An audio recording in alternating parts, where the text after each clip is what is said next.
Amis photographes et vidéastes, bonjour. Aujourd'hui, juste comme vous avez pu le voir, l'angle a changé parce que j'ai ma nouvelle caméra, le Lumix G7. C'est un petit bijou, je m'amuse beaucoup avec. J'ai hâte d'avoir un shooting pour le tester sur le terrain, mais ça va être pas mal. Aujourd'hui, on n'est pas là pour parler de ma nouvelle caméra. Aujourd'hui, on est là pour parler d'un problème assez récurrent dans le monde du travail, entre guillemets, quand on est jeune, surtout, ça va nous arriver, ça va vous arriver. C'est que, comment je pourrais vous expliquer ça? Vous allez avoir des clients qui vont être franchement géniaux. Ils vont être respectueux, ils vont pas vous prendre la tête. Vous allez leur proposer des trucs, ils vont vous écouter quand vous allez leur proposer des choses. Vous allez les écouter en retour. Et voilà, c'est donnant-donnant.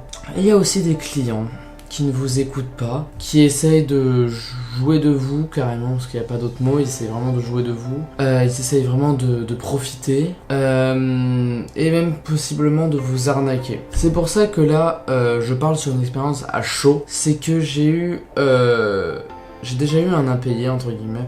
J'ai déjà eu un client qui ne m'a pas payé, c'était pour le salon du body fitness.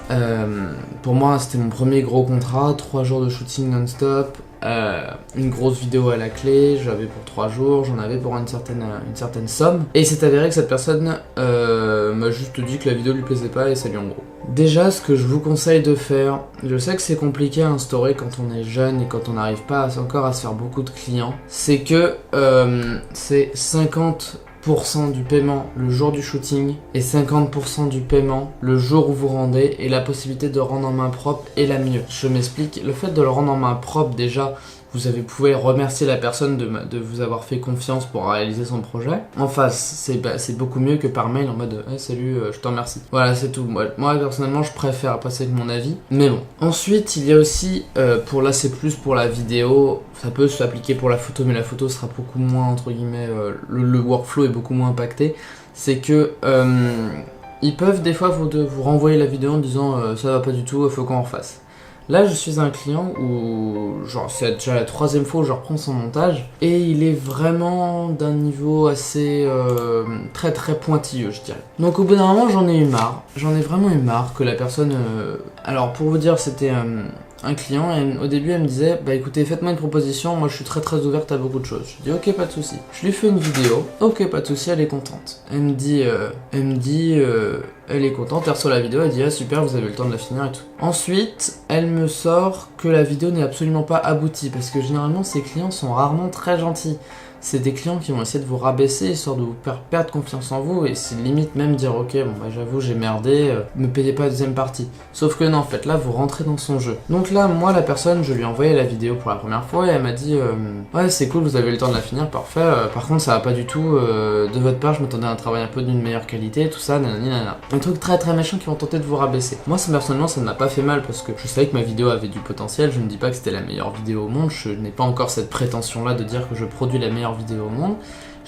Donc j'ai posé la question à ma cliente, qu'est-ce que vous voulez comme vidéo concrètement? Elle m'a dit il y aura une voix off, je vais vous envoyer le script. Donc j'ai reçu le script, et une fois que tout ça sera fait, une fois que le script vous sera remis, je voudrais que les plans vidéo soient en lien avec le script. Donc moi je me dis ok, pas de souci. J'ai essayé de le faire au mieux, moyennant quoi 2-3 vidéos qui n'étaient on va dire 2 vidéos qui étaient pas très on va dire correspondantes à ce qui était dit, parce que moi je ne savais rien du script pendant la prise de vue. Or pendant la prise de vue c'est un peu important de savoir le script, parce que c'est un peu ce qui définit l'histoire. Mais bref, j'ai décidé de pas me prendre la tête et de me dire que c'est bon, ça allait le faire. Et du coup je lui fais cette vidéo, je la rappelle, et elle me dit ah non mais là ça ne va pas du tout, on n'y est pas du tout. Encore une fois des remarques très très gentilles et positives, hein. Alors c'est sûr que les clients des fois ils sont très énervés, tout ça. Donc moi personnellement ce que j'ai fait, et c'est ce que je pense faire à la longue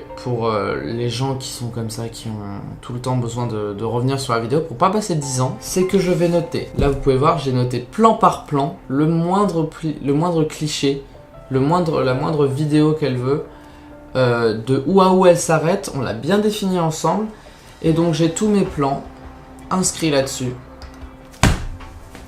et maintenant j'ai plus qu'à faire le montage. Et alors à ce moment-là, si elle me dit que ça ne va pas, j'ai le droit de m'énerver, parce que là clairement au bout d'un moment il y a des limites. c'est que certes, la vidéo peut se faire envoyer, mais c'est pour ça que du coup, là, moi j'ai fait une autre erreur, c'est que j'aurais dû lui envoyer dans le contrat. J'aurais dû envoyer un contrat. Parce que le problème c'est que je me suis dit, oh c'est bon, c'est pas grave, le contrat c'est pas grave, je peux le passer. Absolument pas. Genre dans mes contrats de vidéo, je mets qu'il y a maximum 3 retours. Là, je sens que je vais en avoir pour plus de 3 retours, je suis quasiment sûr même que une fois qu'on aura fait ça, elle me dira, ah non mais vous savez, bref. Elle va encore une fois vouloir chipoter. Donc voilà, moi j'ai envie de vous dire, soyez très clair avec votre client. Si jamais il y a des photos qui manquent et que par exemple elle vous doit de l'argent, écoutez, c'est super malheureux à dire, mais bon, prenez sur vous, rangez votre cape de frein et voilà, faites passer. Allez-y, refaites les clichés qu'elle veut et rentrez pas en conflit avec vos clients. Ça c'est vraiment la pire chose à faire. Parce que si jamais un jour vous rentrez en conflit avec vos clients, c'est très compliqué, le bouche à oreille ça va très très vite. Donc voilà, moi personnellement c'était les conseils que j'avais à vous dire, donc faites un contrat, et si jamais vraiment au bout de même après un contrat, elle vous dit oui nan j'aimerais renvoyer la vidéo, faites une liste claire, nette et précise de tous les plans. Ou alors en grosso merdo, hein, vraiment en grosso merdo. Au bout d'un moment, faut faire quelque chose. Ensuite, moi j'ai envie de vous dire que c'est pas simple déjà de trouver des clients. Alors quand on en a un, faut en prendre soin. Même s'il est je suis désolé du mot de ce que je veux dire, mais même s'il est affreusement chiant, va falloir en prendre soin parce que c'est quelqu'un qui vous paye finalement. Et bon, il n'y a pas d'autre choix. Sur ce, j'ai envie de vous dire que cette vidéo est maintenant terminée. Si jamais vous avez aimé, mettez un petit pouce bleu. Si jamais vous avez envie, par le plus grand des hasards, de m'aider et de m'apporter du soutien, mettez-moi un petit abonnement, ça me ferait vraiment super plaisir. Sur ce, je vous dis faites de bonnes photos et vidéos, au revoir.